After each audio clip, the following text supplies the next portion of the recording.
Well, look, before I do that, let me, because I think I appear to be an optimist in what is a relatively pessimistic panel, if not room.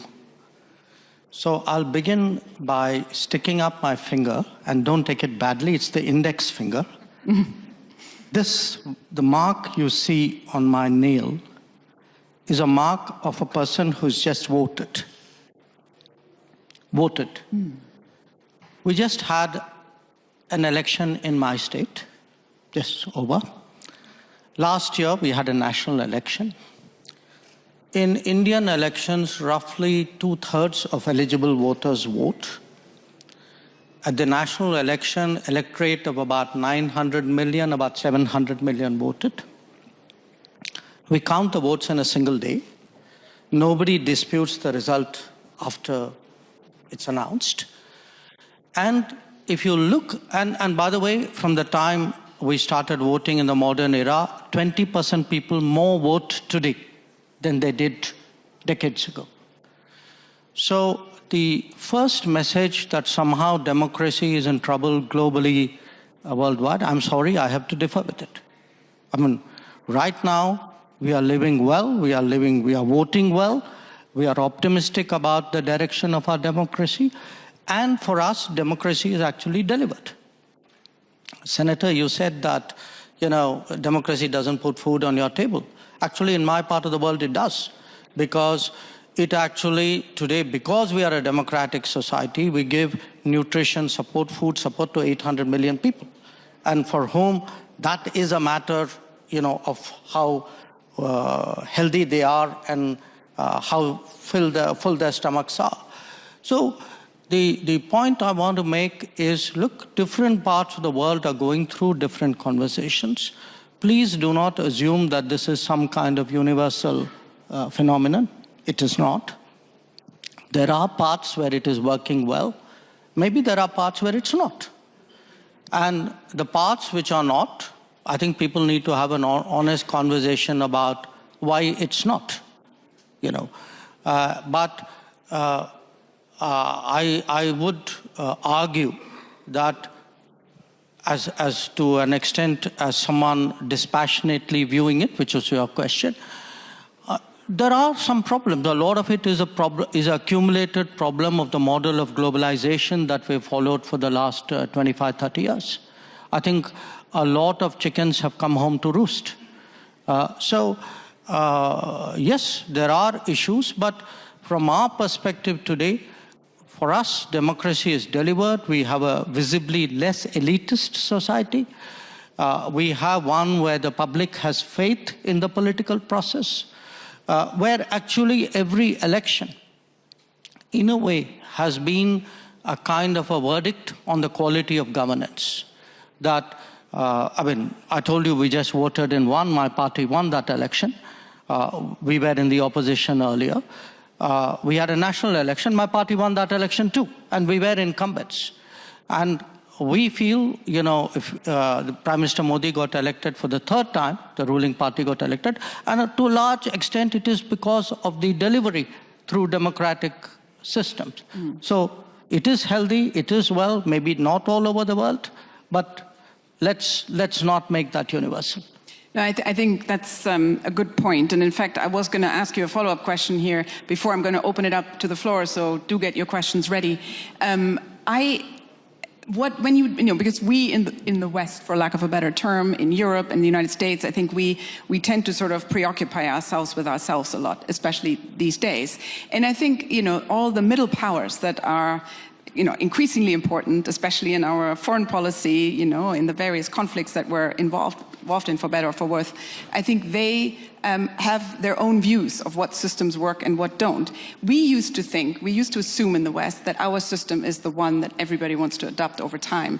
So I guess the question to you, India, of course, being the largest democracy in the world, is your sense among your counterparts in, again, for lack of a better term, the global South, that democracy is still a system people aspire to, countries aspire to, or are there now powerful alternatives, such as the Chinese model, which may be more attractive to people? Well, look, to an extent, all big countries are unique to an extent. But we would certainly hope, I mean, to the extent we think of democracy as a universal aspiration, ideally a reality, but at least an aspiration. It is in large part because India chose a democratic model after independence. And it chose a democratic model because we had fundamentally a consultative, pluralistic society. Now, there was a time, and I have to say this in all honesty, where West treated democracy as a Western characteristic and was busy encouraging non-democratic forces in the global South. It still does. I mean, in many cases, I can point to some very recent ones, where actually everything that you say you value at home, you don't practice abroad. So I do think the rest of the global South will view, you know, the successes and the shortcomings and the responses of other countries. They will also ask themselves which ones of them they relate to, you know. I would argue that in many ways, India, because it's historically been an open society, one very much linked with the world, many countries of the global South are more likely to say the Indian experience is more transposable to their societies than perhaps those of others. So I do think in our progress as a democracy, the fact that, you know, for all the challenges that we've had, even at a low income, we have stayed true to the democratic model, which is almost, if you look at our part of the world, we're pretty much the only country that has done that. So I think it's something the West should look at, because if you do want democracy eventually to prevail, it's important the West also embraces successful models outside the West. Are there any questions in the hall at the moment? Yes, the lady in the front. Trudy Rubin, a columnist from the Philadelphia Inquirer. When Vice President Vance spoke today, he seemed to be arguing that democracy requires almost illiberal values. I would be curious to hear about how you all on the stage took his remarks. Did you see it as an outspoken attack on European democracy, a sort of declaration of war?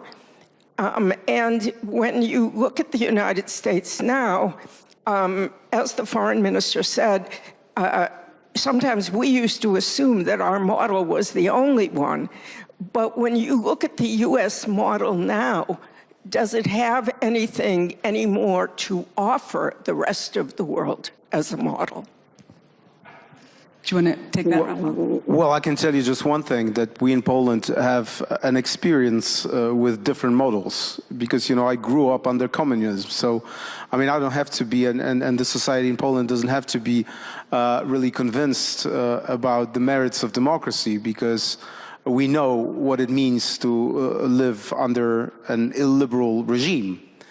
Our problem is, and I think that this is the gist of our discussion, is that it is sometimes very difficult to explain to the people what democracy really means, because it's so abstract.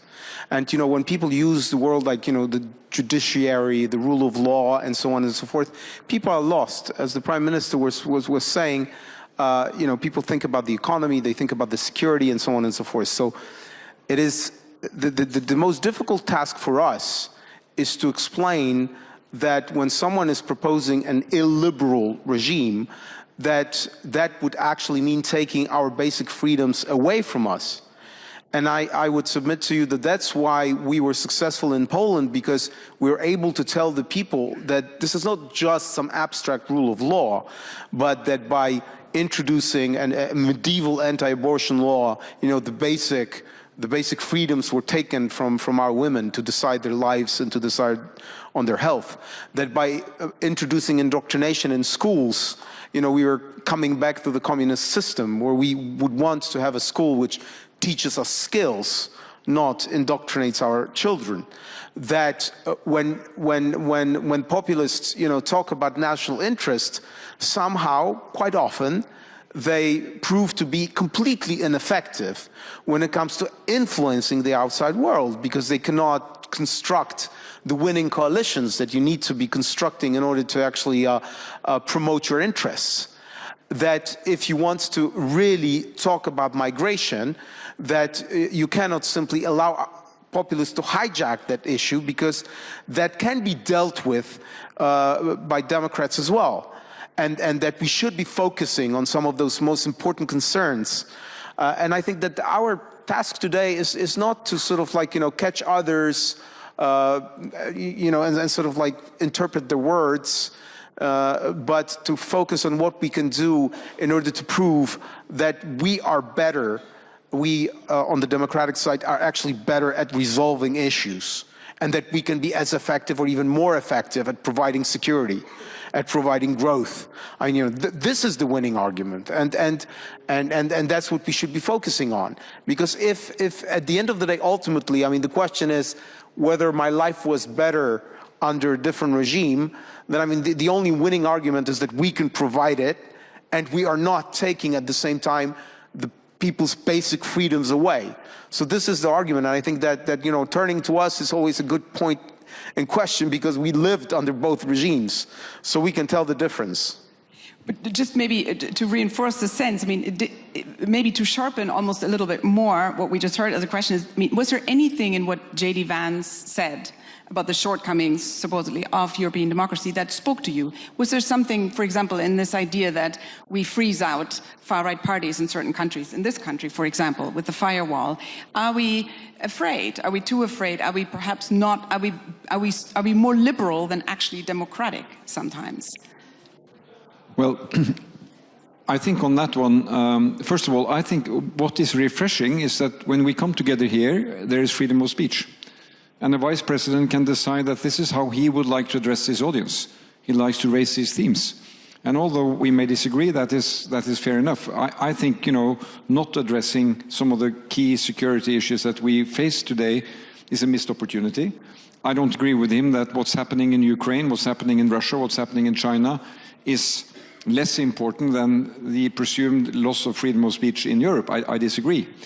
The other element which I think is interesting here is that, coming from the US perspective, reading a parliamentary system in Europe, it is different. So this party is free to run in elections in Germany, but other parties are free to tell their voters whether they are, open to cooperate or not. This is part of parliamentarism.